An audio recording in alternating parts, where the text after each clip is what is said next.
Hey guys, it's Kayla. Welcome back to my channel. Today I was going to talk about dealing with depression. May is Mental Health Awareness Month, so I figured it would be a good time to talk about dealing with depression, going through this process. I think I was 17 whenever I was diagnosed with major depression disorder, and I went to a counseling center and they ask you like a series of questions and I don't remember all the details, but I know that they diagnosed me with the major depression disorder. My mom actually has the manic depression disorder, which I'm not sure, what the difference is between them. But I didn't start any medication at that time, but I did do the counseling like once a month with the therapist there. And I have mixed feelings on counseling because, of course, if, talking about your situation is depressing enough, like if you're in a bad situation or a sad one, that's depressing enough. And then having to like tell your life story and talk about it to a complete stranger, I always had mixed feelings about doing that because I feel like it would make me, sadder to talk about it. But now looking back, I do think that it is better to talk to somebody about, your feelings or what's going on because I feel like if you keep it bottled up inside, it's just going to get worse and it's going to be unresolved, and it's going to be harder to, repair whatever's broken later on. But at that time, I was 17, almost 18, and I just didn't really like going to the counseling because you had to talk about your current situation, and mine was, depressing. So, um, but anyways, years later, I think around 2009, but I'm not for sure. I did go back to just my primary care doctor, and I was dealing with the depression, a lot, I guess, more frequently during that year. I had some family issues going on and a death in the family. So I had more, you know, issues arising that year, and I started to have more depression. So I went to my regular doctor, and they prescribed me Zoloft, which is an anti-depression medication, and then also hydroxyzine, which was for anxiety or to help you sleep at night. So the Zoloft I started taking every day, and I believe what they do is they give you less of the dose like your first few days, and then you start to take more of it as your body gets used to it. And I do remember when I first started taking it that I had really bad dry mouth for like a week or so. And also, my hands were like so shaky. So, I wanted to just bring that up in case any of you guys are prescribed Zoloft. You'll know, those side effects may happen, but they do go away as your body gets used to taking them.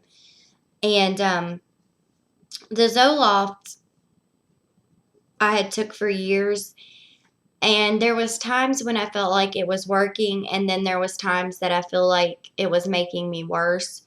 And I guess we all, react different to medications. And I do know that a lot of people will get prescribed one medication and it end up not working and they have to get a new one. So I guess it just depends on the severity of your depression.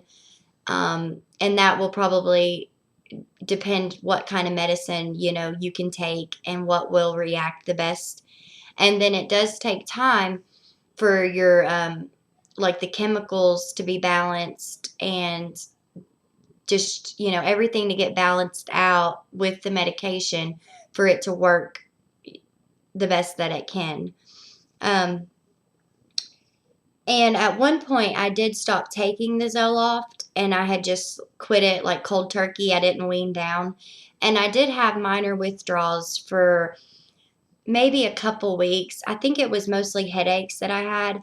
And that's just, I guess, because it does affect, stuff in your brain. So once you stop taking it, you're going to have some type of, reaction from not having that medication anymore. So I wanted to bring that up as well in case any of you guys do start taking antidepressant medication. Do know that you can have some type of withdrawals whenever you stop it. Um, well, and most people too would, if you do stop a medication, it's best to wean off of it slowly. That way your body won't react as harshly. Um, Also, okay, so going through, this process for the past 2 months or a little over 2 months, um, there has been some, emotional parts to it. And I don't know if having depression and dealing with it, makes it harder or if, it's the same for everybody going through the process. But I do know what has helped me, my peace of mind is I tell myself that I have no other choice. Um, Either I could have kept the broken top teeth that I had and been unhappy and embarrassed, or have a smile that I can show off now and be a little bit healthier, um, not have to worry about hiding your smile. So for me, that's helped me, just to keep reminding myself that I had no other choice. Once you get to this, this far, there's only so many options, and maybe in the future I can get implants, but for now, this was my only choice. And I just keep telling myself that, and it seems to help me. Um, but there is, still some parts, even knowing that it was the only choice. Like, like we talked about before, seeing yourself in the mirror without any, that's hard. And, um, you know, we all we all are harder on ourselves than other people looking at us for the most part. But there's going to be different parts throughout, our journeys that are hard on us. And, you just have to take it day by day. And once you get over the one, little bump in the road, then there's going to be other ones eventually. But if you sit there and you, excuse me, if you sit there and you concentrate on what's coming next and not live in the moment, then you're going to miss out on the happy parts and, the happy times. So I try to concentrate, one day at a time on what's going on today and not worry about tomorrow for the most part. But I'm the kind of person that worries about everything. And like I told you guys, when I was looking into doing the extractions, I researched every aspect to it. So it's hard to stay focused, but for the most part, I think that I've been doing well. And I just wanted, to let you guys know that there are a lot of people that deal with mental health disorders. And I don't think that it's anything to be ashamed of. Nobody can look at you and say, oh, I know you have, a mental health disorder. So, you know, if you're going through this process, or even if you're not going through this process and you feel like your days are just, if you don't feel normal, um, if you are feeling sadder than usual, or if you feel like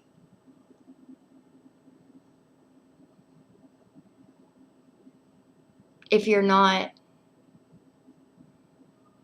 very social, like if you stay away from, going out with people and stuff, um, just if you have any kind of symptoms of depression, don't be afraid to talk to somebody, even if it's just somebody in your family or a friend. Talk to somebody, and I really believe that talking, about whatever's going on will help you. And not in all cases, some people do have to get medication to be balanced out, chemically and feel normal. But feel free to, talk to somebody about it and get yourself help, because everyone is worth being happy and healthy and seeing themselves in the mirror and being happy. And um, I just want you guys to not feel alone, and just know that there are others out there that are going through the same thing and dealing with the same thing. And if you need support of any kind, or if you have questions or anything, feel free to ask me. Um, and um,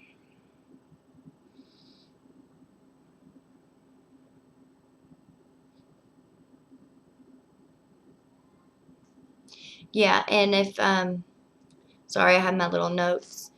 But if you guys are feeling out of the what you normally feel, out of the ordinary, then please do confide in somebody and get help and see what your options are. And don't be ashamed, if you have to take medication to be balanced chemically. I mean, nowadays there's so many people that are on medication, for some kind of health disorder that, it's just normal anymore. But um, I just want you guys to know that you're not alone, and I'm here for you.